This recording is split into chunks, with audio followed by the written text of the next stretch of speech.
tirage au sort évidemment de la Coupe du Monde de foot au Brésil, édition spéciale à partir de 17h sur BFM TV. Alors est-il préférable pour nos Bleus qu'ils héritent d'un gros morceau dès le premier tour? C'est la question évidemment aujourd'hui. François-Xavier de Châteaufort, Jérôme Sillon. Et si la France tombait dans le groupe du Brésil, le pays hôte favori qui rêve de gagner sa Coupe du Monde à domicile? Ou encore avec l'une des 3 meilleures nations mondiales, l'Espagne championne du monde en titre, l'Allemagne ou l'Argentine?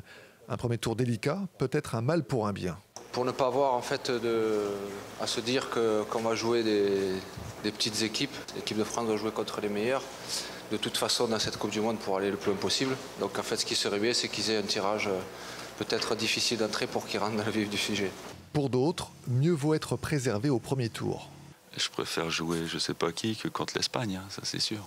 On a plus de chances de gagner. C'est comme la Coupe de France, Coupe de Ligue. Quand on tire un gros, on est quand même moins content que quand on tire une CFA. Hérité ou non d'un sérieux adversaire, l'important sera de bien gérer le premier tour. On a eu des Coupes du Monde, on a eu des groupes assez faciles et on s'en est pas sorti. Inversement, des groupes où on a eu des équipes très dures et puis on s'en est pas mal sorti. Ça dépendra aussi du premier match. Je veux dire, si on a un gros, si on a le Brésil par exemple dans notre groupe, mais qu'on les joue dans le 3e match et que nous sommes déjà qualifiés, qu'on a gagné les 2 premiers matchs, franchement, ça devient un match amical.